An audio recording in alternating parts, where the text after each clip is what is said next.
お前の母さんに出す香典なんか30円でいいだろ？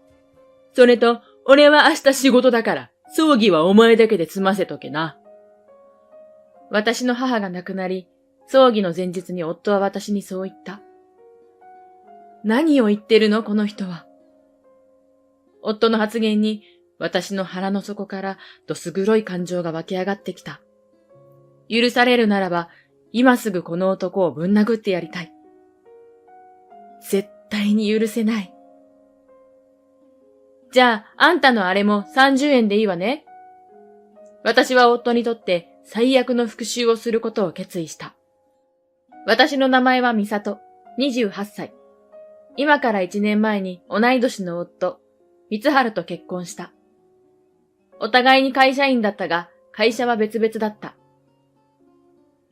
そんな私と夫が知り合ったのは、1年前に私の会社の同僚が開いた合コンでのことだ。男性経験のなかった私は、合コンに行くのは気が引けて、最初は断っていた。同僚がどうしてもと言ってきたので、しぶしぶ参加することになったが、自分が数合わせで呼ばれたということは分かっていた。私なんかが言っても、盛り上がる話もできないし、適当に乗り切って帰ろう。合コン当日、会場に向かう途中の電車内でも、ずっとそんなことを考えていた。どちらかというとインドアだった私は、本を読んだりするのが趣味だったし、内気な性格で、そんな性格のせいか、同性の友達も多くない。ましてや、男性の友達なんていたこともなかった。そんな不安な気持ちの中、合コンが始まった。私はあまり話さなくてもいいように、端っこの席でちびちびと飲み物を飲んでいたところに、一人寂しく飲んでてもつまんないでしょ？そう言って話しかけてきたのが光春だった。光春は参加者の中で一番のイケメンで明るい性格だったが、なぜ私に積極的に声をかけてきたのか理解できない。私よりも綺麗で性格も明るい子が他にもいるのに。最初はいきなり声をかけてくる光春に対してチャラいなと思い警戒していたが、彼の話術に乗せられて次第に仲良く話せるようになっていた。光春との会話は本当に楽しくて、あっという間に合コンの終了の時間が近づいてきた。そうして合コンが終わる頃、ねえ、連絡先交換しない？と連絡先を聞かれたので、戸惑いながらも LINE の連絡先を交換してその日は解散。すると次の日、早速メッセージが届いた。今度は二人きりで会いたいんだけど。私はそのメッセージを見て、夢を見ているんじゃないかと思った。今まで男性から誘われることなんかなく、罰ゲームで私をからかっているんじゃないかと思ったほどだ。本当に？じゃあ、よかったら会おう。ただ、光春からの誘いに大喜びだった私は、誘いを了承した。それから1週間後、私は光春と食事に出かけた。その後も私と光春は何回かデートに行き、ついには告白された。彼氏いない歴イコール年齢だった私は、人生初めての告白に舞い上がってしまい、その場で小躍りするぐらいに喜んだ。もちろん、よろしくお願いします。実家へ行き、母にも彼氏ができたことを報告すると、母は仏壇の方に目をやった。その目線の先にあったのは、10年ほど前に亡くなった父の家。私をずっと一人で面倒を見てくれた母が、父に微笑みながら報告する姿を見て、私もとても嬉しかったし、自然と涙が流れた。デートの時に聞いたのだが、光春自身、若い時に両親を亡くしていたため、父親がいない寂しさも理解してくれた。そうして交際がスタートして3ヶ月ほど経ったある日、光春からプロポーズを受けた。すっごく嬉しい。でも、お母さんのこともあるし、ちょっと考えさせてほしい。本当に嬉しかったが、私は一旦光春からのプロポーズの返事を保留。光春と付き合ってから1ヶ月が経った頃、私の母に末期の大腸がんが見つかり、医師に余命半年と宣告されてしまい、母と過ごせる残された時間はあとわずかだったからだ。光春には伝えていた。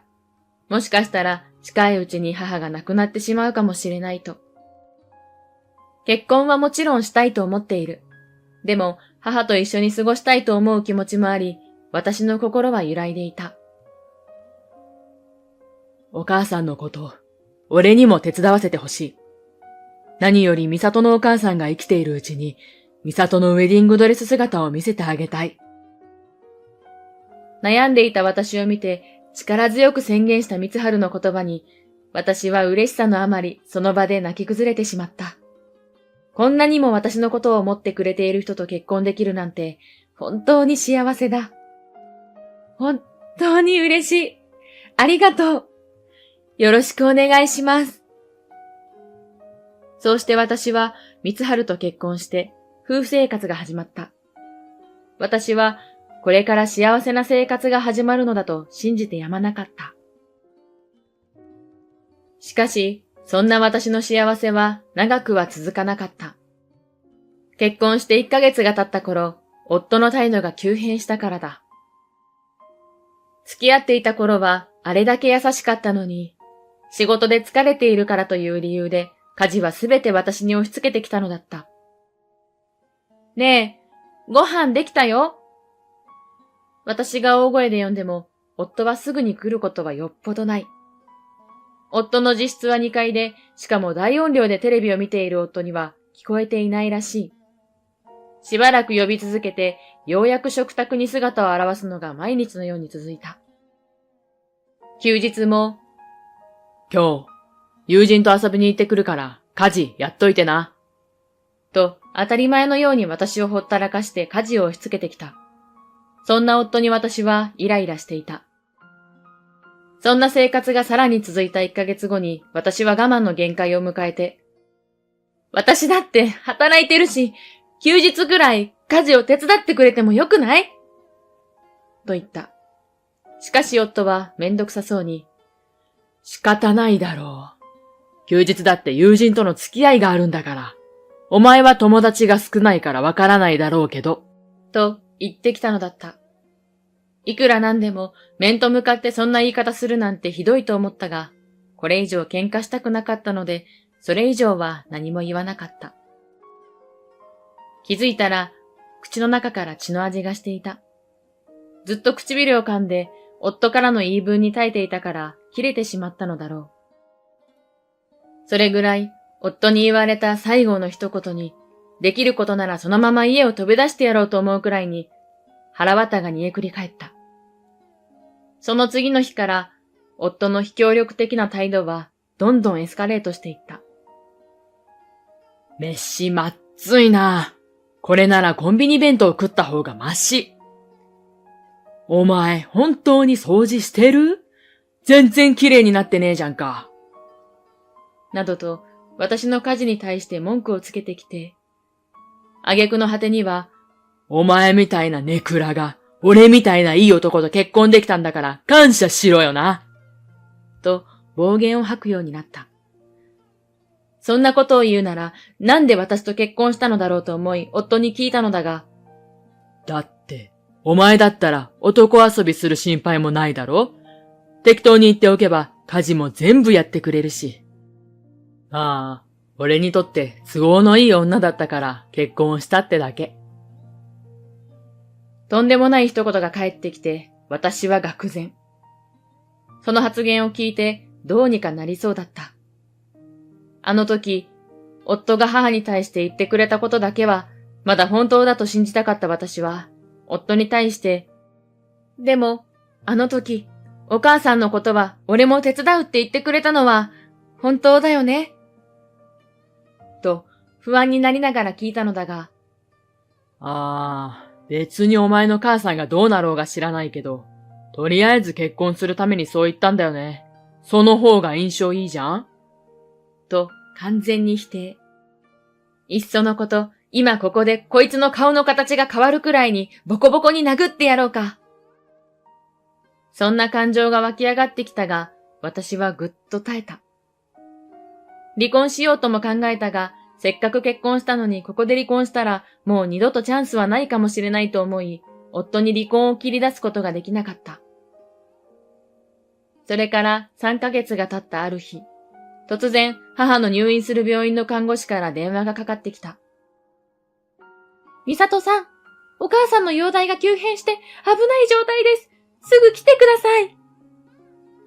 母は余命宣告を受けていたのである程度覚悟はしていたが、いざ言われると頭の中が真っ白になった。1分くらいだろうか、私は看護師の言ったことを理解するまで無言だった。わかりました。すぐ向かいます。我に帰った私は、そう言って電話を切ると、すぐに病院へ向かった。お母さん、私が着くまでは、せめて生きていて。そう願いながら、病院に着いて母の病室に入ったのだが、母はすでに息を引き取っていた。なんで私が来る前に死んじゃったの？お母さん、起きてってば！私は返事が返ってくるはずないと頭では分かっているが、母が亡くなったことが信じられず、必死にそう呼びかけ続けた。しばらくして落ち着いた私は、夫にも連絡をした。今、お母さんが亡くなったから病院に来れる？いや、仕事が忙しくって行けそうにないわ。夫は義理の親が亡くなったというのに仕事が忙しいと言って顔を出すことはなかった。次の日、母の葬儀のための準備が始まったのだが、相変わらず夫は家でゴロゴロしているだけ。その日は土曜日で、夫も休日だったはずなのに。私は葬儀屋と段取りの打ち合わせやらでいろいろと大変だから少しは家事をやってくれてもいいのに。だんだんそんなゴロゴロしている夫が鬱陶しくなってきて。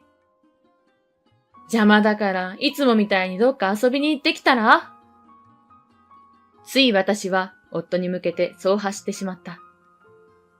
じゃあ、そこまで言うならその通りにするよ。夫は私の発言を受けてニコニコになり、そのまま家を出て行った。このタイミングで本当にどっか遊びに行くなんて、どんな精神してるんだ。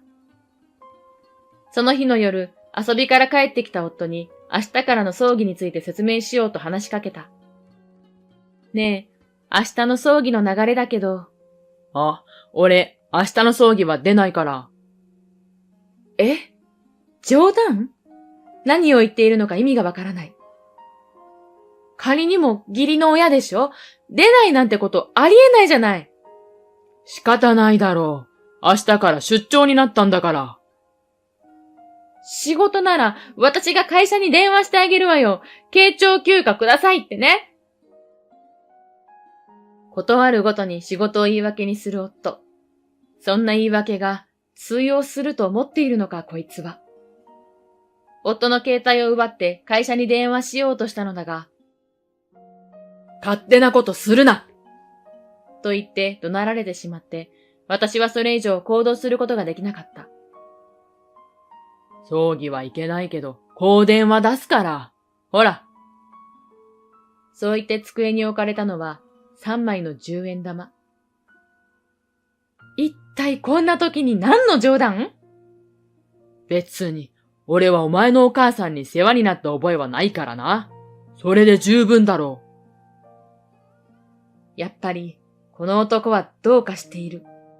自分でも過去に感じたことがないくらいに夫に対して怒りがこみ上げてきた。本当だったら今すぐにでもぶん殴ってやりたかった。次の日からの葬儀にはやはり夫の姿はなかった。葬儀自体は滞りなく終わり、無事に母をあの世へ送り出すことができた。そうしてすべての葬儀が終わり、3日後、葬儀に参列してくれた友人とランチに行くことになった。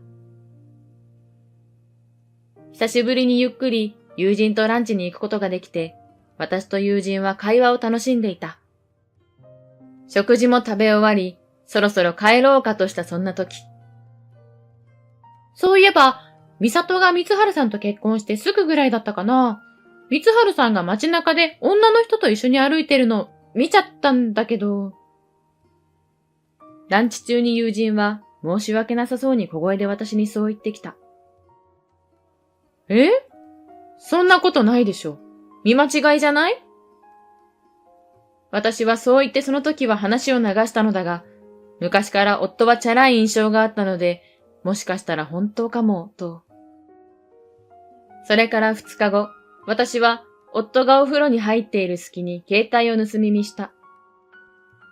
幸い、夫は携帯にロックはかけていない。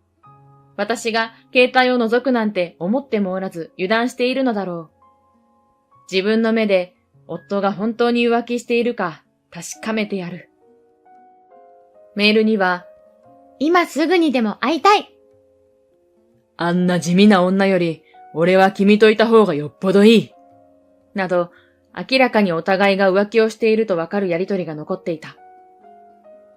次に写真フォルダを見てみると、かなりの頻度で遊んでいるのだろう。毎週のように二人で仲良さそうに写っている写真が大量に保存されている。やっぱり、言ってた通り、浮気してたんだ。さらに、スケジュール表を確認すると、そこには浮気相手との旅行の予定までしっかり残っていた。ちょっと待って。この日って、お母さんの葬式の日じゃない。私の母の葬式の時、夫は出張に行くと言って顔を出さなかったのだが、実は私に嘘をついて不倫旅行へ行っていたのだった。それを見た瞬間、携帯を叩き割ってやろうかと思うくらいに頭に血が昇った。だが、せっかくの証拠を消してしまうわけにはいかないと冷静になり、夫の携帯に残されていた写真やメールはすべて私の携帯にコピーした。そうして夫にバレないように携帯を元の位置に戻した後、私はコピーしたメールの内容を見返した。そのメールから浮気相手の名前も分かった。どうやら夫と同じ会社に勤める後輩のようだ。母が亡くなった時に仕事だって言って顔も出さなかったのに、こんなことしてたなんて、もう絶対に許さない。私は次の日、早速その証拠を持って弁護士事務所へアポを取り、離婚したいということを伝えて相談に乗ってもらい、弁護してもらうことになった。徹底的に夫を追い込んで、地獄へ叩き落としてやることを決意した。その日の夜、夫から、そういえば、1ヶ月後にうちの社長の結婚式があるから、祝儀用意しといてくれよ。社長も盛大にやりたいから、お前の嫁も連れてこいって言ってくれたから、その日は開けとけよ。と言われた。1ヶ月後ね。わかったわ。その時は結婚式に行くと言ったが、そんなわけないだろう。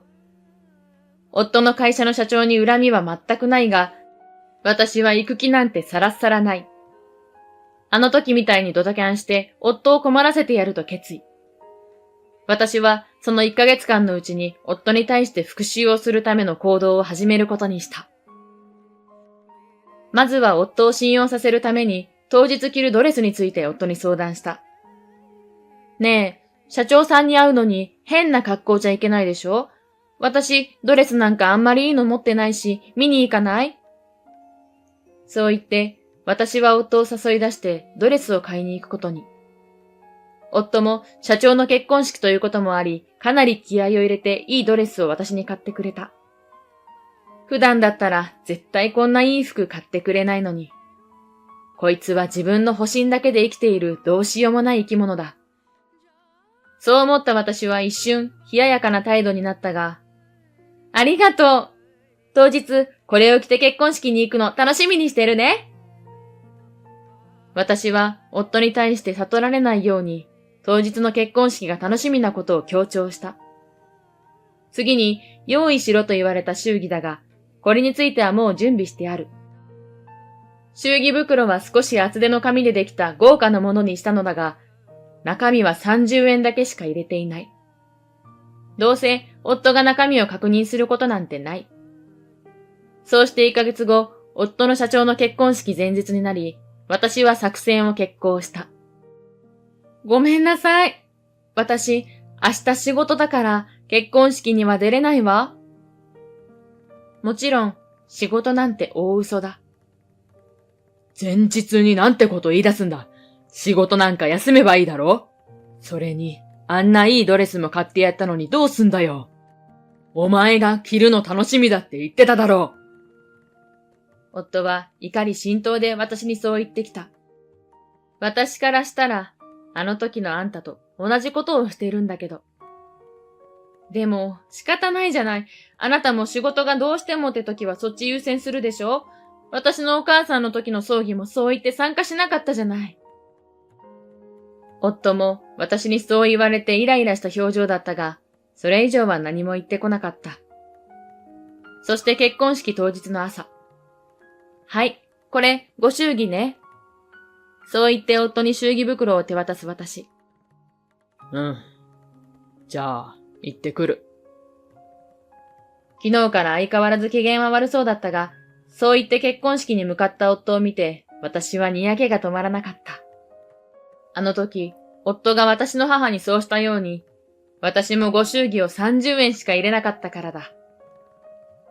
夫が母の葬式の際にあんな舐めたような香典を出してきておいて、式にも参列せず自分は不倫旅行に行っていたのだ。しかもそれなのに、自分の社長の結婚式はきちんと祝儀を包んで持っていこうだなんて、そんな。そうして夜になり、夫が帰ってきたのだが、私を見るなり急に怒鳴ってきた。おい、一体どういう冗談だ？お前のせいで大恥をかいたんだぞ。どういう冗談って、一体何のこと？私は詰め寄ってくる夫に対して白を切った。結婚式が終わって、家に帰る途中に社長から電話がかかってきて、祝儀が30円しか入っていないんだがこれは何かの間違いかって言われて大慌てだったんだぞ。だって、あなた私のお母さんの香典も30円しか出せなかったでしょ？世話になってないからこんなもんで十分って言ってたじゃない。私もあなたの会社の社長さんにお世話になった覚えはないから、こんなもんでいいかなって思って入れただけよ。あの時、夫が母に対してやった行為を私はそのままやり返してやった。なんだその言い方ま。社長が俺を雇ってくれたからこうして生活できてるんだろう。少なくとも俺は社長に対して恩義を感じてる。まさかお前がそんなことも考えられないような常識のない奴だとは思わなかった。夫の顔も立てられないような奴とは一緒に暮らしていけない。もう離婚だ。私は夫の口から離婚というのを聞き逃さなかった。離婚？いいわよ。上等よ。義理の母の葬式も自分の後輩との不倫旅行で参列しないような人なんかこっちから願い下げだわ。夫に向かってそう言い放った。私から浮気のことが出た途端に、夫は動揺を隠しきれない様子で目が泳ぎ出した。お前、浮気だなんて、そんなわけないだろ。だってあの時は本当に仕事が。夫はしどろもどろになりながら必死で言い訳をしてきたのだが、簡単に乗り切れると思ったら大間違いだ。何？もしかして私が気づいていないとでも思ってた？じゃあ、これ見てなんて説明するのかしら。すごく仲良さそうじゃないの。しかもこんなメールまで送り合ってたなんて。あの時、コピーした夫と浮気相手との証拠を見せて私は夫を問い詰めた。証拠のメールには、今の嫁となんか子供作れないわ。あんなブサイクとの子供なんか生まれてくる子がかわいそうだ。早く休みにならないかな。休日は適当に友人と遊びに行くって言っとけば、あいつ何も言わないし。などと私を散々コケにするような内容が記されていた。私はそんなメールを夫に対して読み上げて、なんか、随分と私のことを馬鹿にしてたみたいだけど、これでもまだ白を切るの？と言ってやった。メールや写真、スケジュールまでコピーされていた夫は、私の問いに対して何も答えることができなかった。昔、あなたが私に都合のいいようになっていたこと、私は忘れてないからね。私も結婚して浮かれてたからその時そう言われても離婚したくないって思って我慢してたけど、まさか浮気までしてたなんてね。私もいつまでもやられっぱなしでいるほどお人よしじゃないからね。私はあの時言われたことを思い出してついつい感情的になって大声を出しながら夫に対してそう言った。だが夫は私がそこまで言っても相変わらず無言を貫いていて一切問いかけに答えようとしない。何も言えないってことは認めたってことよね。そういえばさっきあなた離婚するって言ってたわよね。じゃあこの離婚届にサインして。ちなみにこの浮気の件は弁護士にすでに相談しているし、あなたとお相手さんに対して慰謝料も請求するから。と言うと、夫はあっさりと浮気を認めた。わかった。ちなみに、いくらなんだ？あなたには300万円請求します。お相手さんには100万円請求します。ちなみにお相手さんには内容証明郵便を送って請求します。私は夫にそれぞれの慰謝料を伝えた。夫は300万という大金に驚いていたが、最終的には反省したのか全額支払うと言った。ただ、一括で払うのは厳しいから分割にしてほしいと言われて、仕方なく分割で支払ってもらうことにした。分割でもいいけど、もし滞納した場合は、その時点で残っている残額をどんな手段を使ってでも一括で支払ってね。夫からの分割依頼に私は、そう言って条件を加えた。わかった。その条件でいい。必ず支払うから。そう言って、私と夫は双方で提示した条件を了承して、一旦話がまとまった。そうだ、あんた浮気相手に電話かけてよ。名前も勤務先も年齢もわかっているんだけど、住所だけがわからなくって。いや、住所はさすがにちょっと。この後に及んで浮気相手をかばおうとする夫。どの口が言ってんの？いいからさっさと電話しなさい。私が夫にそう怒鳴ると、夫は慌てて浮気相手に電話をかけた。あ、俺だけど、ちょっと電話を代わってほしい人がいてさ。夫から電話を渡された私。感情的になりそうだったが、あくまでも冷静に、そして非常になって、夫の浮気相手と電話をした。あ、もしもし、光春の嫁の美里と申します。夫がいつもお世話になっております。確認したいことがあって。夫に電話を代わってもらい、私がそう言った途端、浮気がバレたことを悟ったのだろう。本当にすいませんでした。私もいけないことをしてるって分かってたんですけど、やめられなくて。そう言って、浮気相手は涙声になりながら謝罪してきたのだが、まあまあ、謝罪はいりません。さぞ楽しい時間だったんでしょうね。それよりあなたの住所を教えていただけませんか？今回の件に関する内容証明郵便を送りたいので。夫の浮気相手からの謝罪を無視して慰謝料をきっちり請求することを伝えて住所を聞き出した。次の日、そうして聞き出した住所へ弁護士に依頼して内容証明郵便を送ってもらった。それから2日後、夫の家から荷物をまとめて出て行こうとした時に、本当にすまなかった。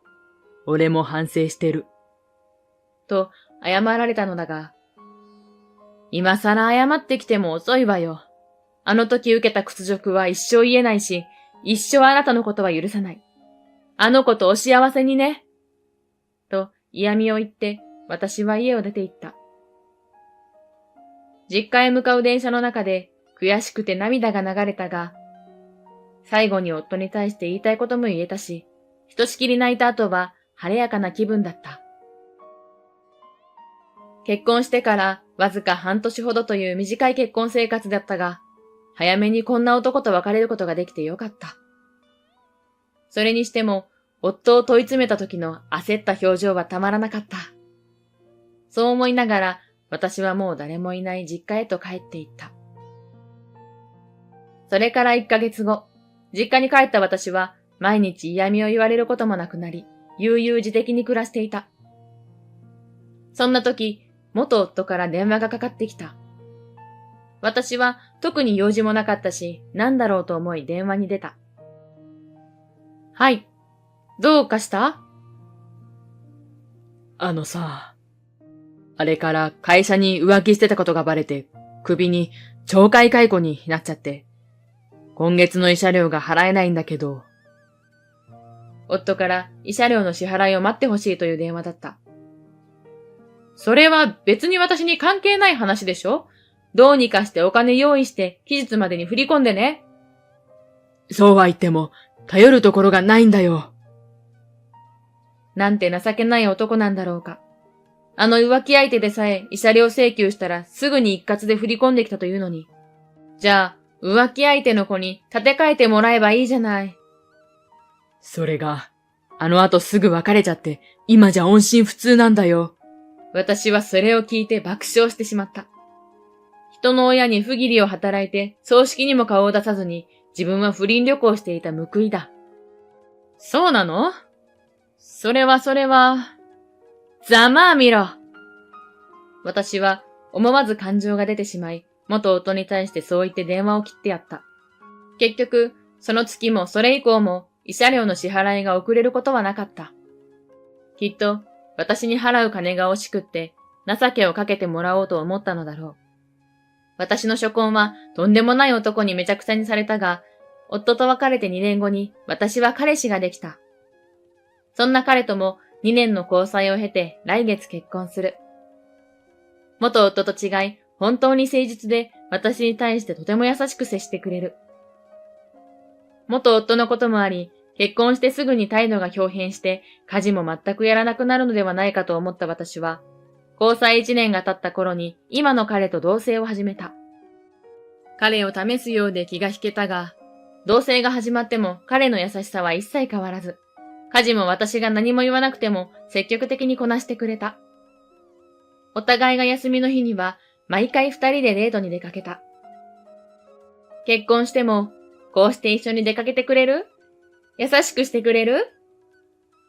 ああ、当然だよ。私の問いかけにも笑顔で言ってくれた彼を見て、この人となら幸せになれるような気がした。